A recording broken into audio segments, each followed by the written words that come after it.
Extended Learning Opportunities, Educating for Careers in New Hampshire. This is the presentation of Brendan Whitaker for the Foundations of Ed class for fall 2019. I was on the Exeter High School ELO committee in the fall of 2018, and I voted on projects and heard about accreditation and crossover issues while I was there, such as like the fact that the ELOs were sometimes in conflict with other departments. But overall, there was a lot of success that included the Exeter Historical Society programs. Students were doing songwriting. There's even a pipe fitting apprenticeship.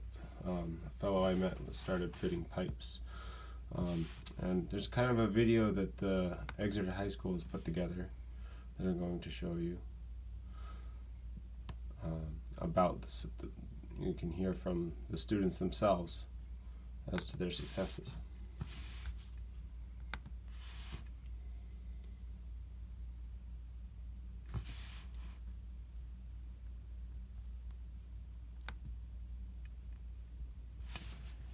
LEDs because we've never used them before. Our ELO was sequencing DNA from 2 different types of bacteria. Hi, my name's Joe, and my ELO has got me a job at Shard.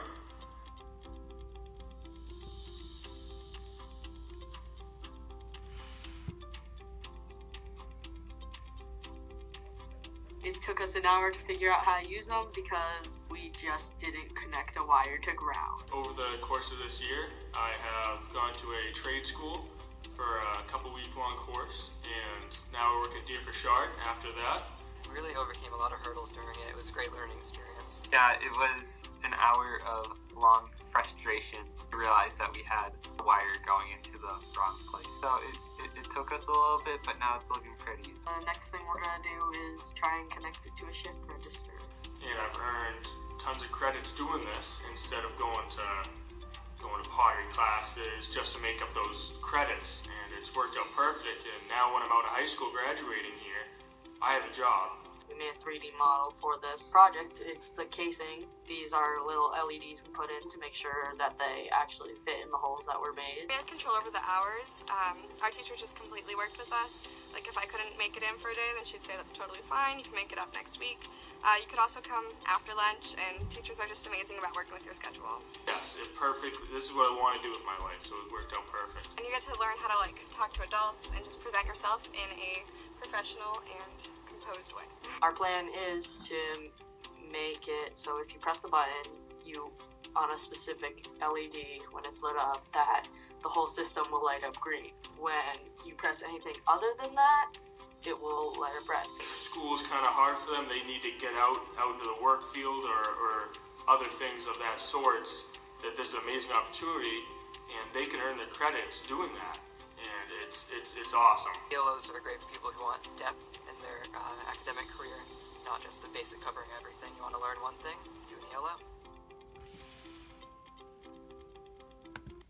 And I talked to Mr. Krause a lot at the Exeter High School. He and I have become good friends. And that's kind of what it's like at Exeter High School. That's why I decided to do my presentation on this. Like you heard some of those students saying, ELOs can be a credit-bearing learning experience that happens outside of a traditional classroom. Pipe fitting, presentations online. A lot of stuff is happening online that's not necessarily VLAX, as we'll get into in a little bit. And what qualifies as an accredited extended learning opportunity has started to become somewhat of an issue in our state this year.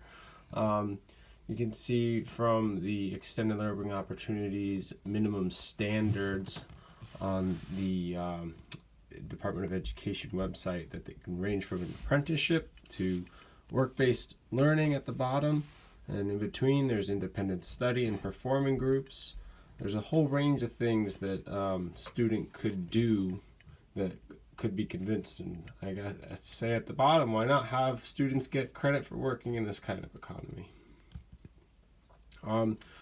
So the negative commentary of DOE policy, I could sum up by saying don't overdo execution. There was a quickly implemented survey last spring, and it's showing possibly a lack of acknowledging the abilities of educational departments to have autonomy to create the credit that could be received for a student completing an ELO. And the contention is basically over this kind of section of policy here that the school board is supposed to decide the accreditation process, and not a department that's maybe more familiar with the competencies, as I show there. All right. And Lisa A. Witt, superintendent of schools at Monadnock Regional School, put it really well in her address on a public hearing in April, that the revised rules do not address the key fundamental concern about this program, that the authority to determine what educational opportunities earn credit towards a diploma in a local school district lies solely with the local school board. As I was saying earlier, the school board decides. Yet, ELOs are significant, and the numbers show it.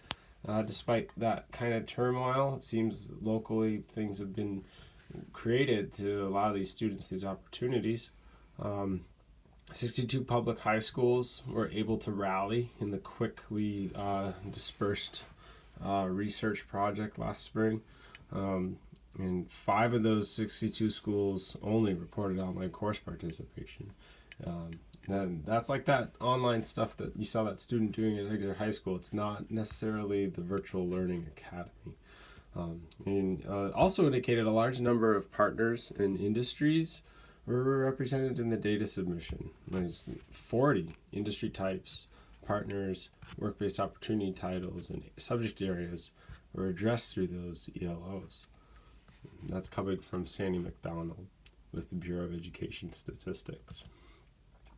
So if we take those numbers and compare them to state enrollment for grades 9 to 12 from January of 2018 there, out of the total schools listed of 96, if we had 62 schools reporting that ELO's survey counted the individual students doing ELOs counted at 6,900, we end up with kind of this close to a 10% statistic. If you consider that a little more than half the schools reported that 7,000 students use ELOs, that in the total number of students was 55,000. 7,000 would be 10% of 70, so we can, and considering the fact that less than half the schools reported it, we see that it's safe to say that this percentage would be reached if all schools had reported. So there's a lot of work to do to kind of satisfy this very popular way of gaining high school credit.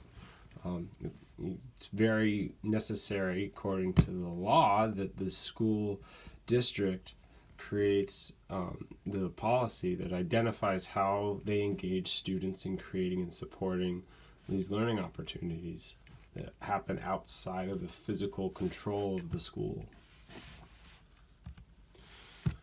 Lisa also wrote that if the main purpose of Learn Everywhere is to provide more opportunities for students, a more helpful and legal mechanism would be to provide additional resources for districts. Funding. They need funding to support the local ELOs, and they need funding to defeat other issues students would have, such as transport. They may need a car to get to a job. Those kinds of things might be creating controversy as well as they start to pull funds from other things that schools are needing money for.